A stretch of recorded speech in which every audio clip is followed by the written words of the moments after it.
Chicken katsu curry is Japan's most popular comfort food for a reason.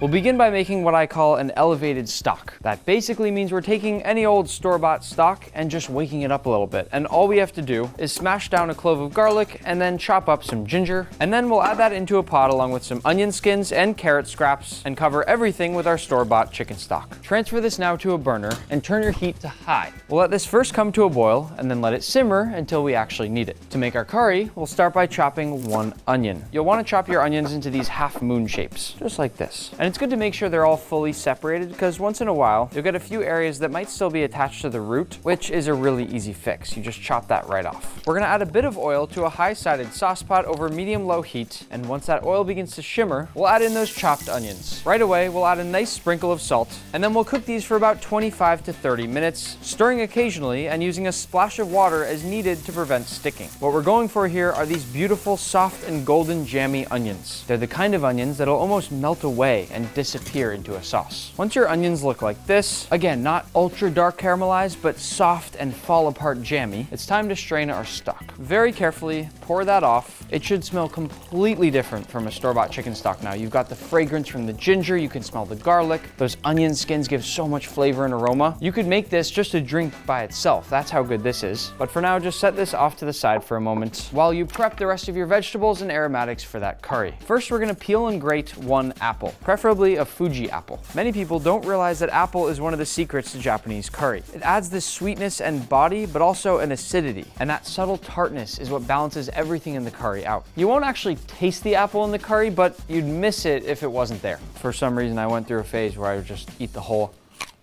core and all. I don't know why, but I did it for a while. Next, we're gonna grate 1 tablespoon of fresh ginger, as well as a few cloves of garlic. And keep all the juice that you're getting from the apple, the ginger, that's liquid gold in terms of flavor. Next, peel your potato. I always like seeing if I can get the whole thing without ever breaking the peel. Takes a lot of focus. Look at that. Chop your potato first in half, then into somewhat evenly sized chunks like these. And now, all that's left are our carrots. You'll notice that I'm prepping and peeling all the ingredients that I'm using for this recipe right before I actually cook them, as opposed to going to the grocery store and buying some pre-peeled carrots. And that's because, especially when it comes to Japanese cuisine, it's very important that everything is super fresh. Once your carrots are peeled, split them carefully down the middle like this, and then cut them into these nice even sections that are pretty similar in size to those potato chunks. And now we can get cooking again. To our jammy onions, now over medium heat, we'll add our garlic and ginger paste, and then cook this for about a minute until fragrant. Next, we'll add our grated apple, cubed potato, chopped carrots, and a bay leaf, and stir this up until fully combined. Now we'll add our Japanese curry powder, coriander, cumin, turmeric, and crushed fenugreek leaves, and then we'll stir to bloom those spices in that oil. Spices have so much flavor locked inside them, but when you heat them in fat, they release that flavor. So even just toasting them for 30 seconds before adding any liquid pulls so much more flavor out of them. Think about it this way. If you skip this step and add that liquid right in, you're leaving about 60% of that flavor behind. It's a big difference. Once your spices have bloomed, add back in all of that elevated stock,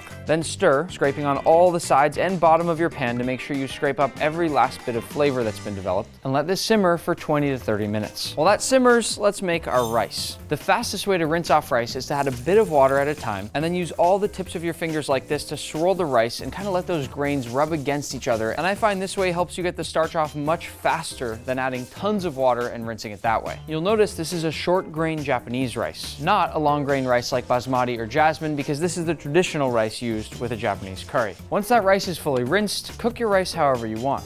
I'm using a Japanese rice maker because, well, they're awesome. And once I've added my water, I'm also gonna bring in some kombu, this flavorful umami-packed Japanese seaweed, for some extra flavor. And now we'll just let this cook in the background while we move on to what's next. You'll notice now that our curry has thickened up quite a bit. If you taste it, it's also developed lots and lots of flavor. It's getting there, but it's not there yet. First step here is to find and remove that bay leaf. Then set aside a few nice looking chunks of potato, as well as a couple bits of carrot. These will be used at the very end for plating, where we get a pop of color and some very nice texture. And then we're gonna go in with an immersion blender and blend till nice and smooth, where those potatoes and carrots will help to thicken up our curry base. If you don't have an immersion blender, you can also use a normal blender for this step, but it's a lot easier to just go right in that pot with your immersion blender. Your ultimate goal here is to get it silky smooth, almost like a nice soup consistency. To finish our curry, we'll go into a heavy bottom pot over medium heat with some butter, and once that's melted down, some flour and whisk to fully combine. We're making what's called a roux, specifically a blonde roux, and what it does is help us thicken up that sauce. Once it begins to smell nutty and becomes lightly golden in color, we'll add some Japanese curry powder and stir for about 30 seconds to let that bloom, making sure to constantly stir in every area so nothing burns, and then we'll carefully add in that curry base we made earlier. Whisk this constantly to combine until the curry has noticeably thickened up. This should really only take a minute or two, and then add in some Worcestershire sauce, soy sauce, a little ketchup, yes, you heard that right, and a little honey. And once again, whisk it all up to combine. We'll let this simmer now for about 10 minutes until it reaches this beautiful glossy consistency. Now you probably didn't expect me to mention the word chocolate in this video,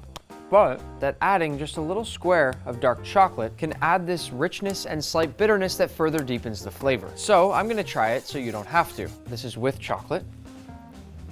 That's gonna be hard to beat. Let's see how it compares to without chocolate. Wow, the one with chocolate is way better, and it's not even close. I just wanna make sure that this isn't some sort of placebo and fluke. I'm gonna add chocolate to this one. I don't know if I agree that it adds such a bitterness that people are talking about, but it adds a depth and a complexity that's kind of an X factor, almost like the apple. It's like you know something's different and you know something's there, but you can't put a finger on what. New spoon.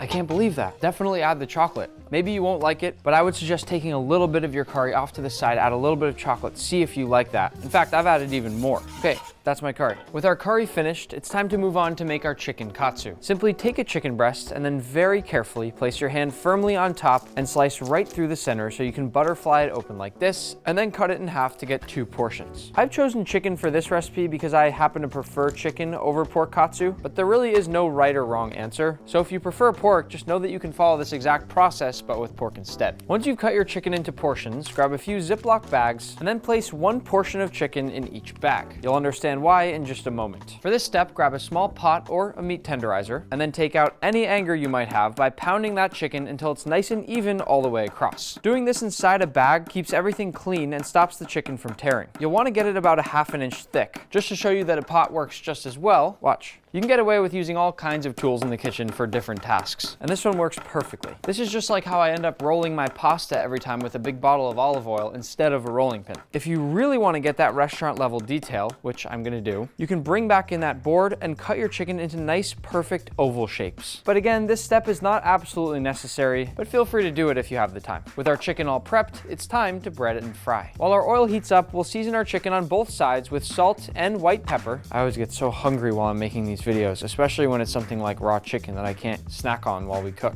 Make sure to get that nice even dusting on both sides, and then it's time to dredge. First into some potato starch, which we're using instead of all-purpose flour to get a thinner, crispier layer that stays crunchier for longer. Then into some egg, and finally into some Japanese panko breadcrumbs. Wow. How beautiful is that? All we do now is set this off to the side on a wire rack and then just repeat. I forgot to say this before, but make sure you shake off that excess, especially with the potato starch. This is really just for an inner coating to protect the chicken from getting soggy with all that sauce. You know, I pride myself on making everything homemade in these videos, but if you really want to go extra crazy, I would challenge one of you to make your own breadcrumbs. That would be cool. Once all your chicken is breaded, let it rest there for 15 minutes before you fry. You know I never like to make you wait, so we're ready to go. Remember, always lay it away from you. As I fry, I'm gonna lightly baste my chicken with oil to make sure it's constantly getting hit in every spot all at the same time. And I'm also gonna flip it over very carefully every 30 seconds or so, just to make sure it's cooking evenly. Woo. Because the chicken's thin, this should only really need to cook about 7 or 8 minutes, depending on your oil temperature. And I have a little trick if the oil gets too hot too fast and you wanna cool it down. Simply just add a bit of cold oil and then check that oil temperature again, just to make sure you hover right in the sweet spot that we're looking for. To be clear, the easiest way to control your temperature is to just turn up and down your heat, but if you need to cool it down fast in an emergency, that trick can come in handy. It's looking good. Once your chicken is golden brown and crispy, but more importantly, fully cooked, place it off to the side and immediately hit it with some salt so that salt can stick to the oil. Now, simply follow that same process with the rest of your chicken. Remember, be delicate when you fry this chicken. Those crispy panko breadcrumbs are a trademark part of any katsu. You don't want to break them and crush them, so be careful. Woo. I'm getting impatient now, so I'm going to cook the last 2 at the same time. Now those are beautiful. I know you know how to cut chicken, but with this, you don't want to cut back and forth like you normally might. You want to cut straight down. Woo.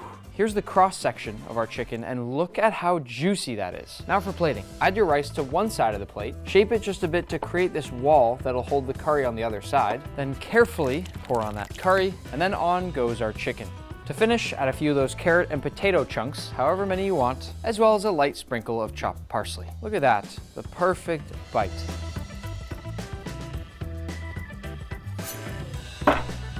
Whoa. I'm worried this one might be a little too good.